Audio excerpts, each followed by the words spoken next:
کا یہاں آنے اور میری حوصلہ افزائی کرنے کا بہت شکریہ۔ یہاں پر موجود آپ جو یہ سارا کام دیکھ رہے ہیں، یہ میری زندگی سے متاثر ہے۔ یہاں ایک تصویر ایسی ہے جو میں نے 12 سال کی عمر میں بنائی تھی۔ یہ وہ سال تھا جب میری شادی عمر میں مجھ سے 3 گنا بڑے آدمی سے کرا دی گئی۔ بہت سی چیزوں کی سمجھ نہ ہوتے ہوئے بھی مجھے اندازہ تھا کہ یہ سب غلط ہو رہا ہے، لیکن میں کچھ نہیں کر سکتی تھی۔ میری کوئی آواز نہیں تھی۔ میرے والدین کے اس فیصلے نے مجھے بچپن سے محروم کر دیا تھا۔ اس سے پہلے کہ میں اپنے آپ کو قائل کر پاتی کہ کھیلنے اور تعلیم کا وہ حق اب میرے پاس نہیں رہا، ایک اور آزمائش میرے لیے تیار تھی۔ میں 13 سال کی عمر کی حاملہ لڑکی تھی۔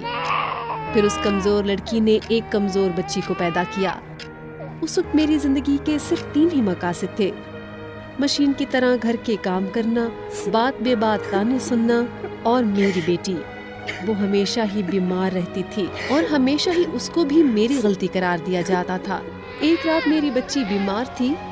ہر گزرتے لمحے کے ساتھ اس کا جسم مزید گرم اور رنگ مزید پیلا پڑتا جا رہا تھا۔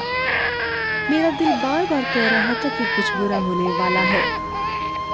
ہمت کر کے میں نے اپنے شوہر کو نیند سے جگانے کی کوشش کی، اور پھر وہی ہوا جس کی مجھے توقع تھی۔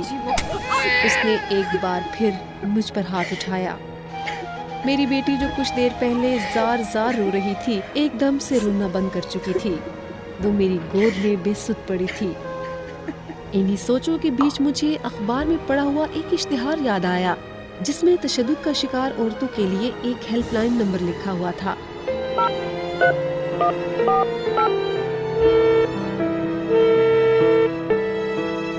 جب تک میں شیلٹر ہوم پہنچی، میری بیٹی اپنی آخری سانس لے چکی تھی۔ دیواروں کو خالی آنکھوں سے دیکھتے ہوئے میری نظر ایک تحریر پر رکی۔ میں نے پڑھا، کم عمری کی شادی اور عورتوں پر تشدد قابل سزا جرم ہے۔ اسی وقت میں نے فیصلہ کیا کہ میں انہیں جائز سزا دلواؤں گی۔ پینٹنگ میرا ہنر ہے۔ میں نے فیصلہ کیا کہ میں اپنے ہنر سے اپنا مستقبل سنواروں گی۔ میں اس ہنر کو استعمال کرتے ہوئے لوگوں کو بتاؤں گی کہ لڑکیاں اور عورتیں کسی کی جاگیر نہیں ہیں، وہ برابر کی انسان ہیں۔ شخصی آزادی ان کا حق اور تعلیم ان کے لیے ضروری ہے۔ ہر سال بہت سی لڑکیوں کا مستقبل کم عمری کی شادی کی بھینٹ چڑھ جاتا ہے۔ آئیں ہم سب ایک ہو کر عہد کریں کہ ہم اس معاشرتی بیماری کو ختم کریں گے، جو نہ صرف اخلاقی طور پر غلط ہے بلکہ غیر قانونی بھی ہے۔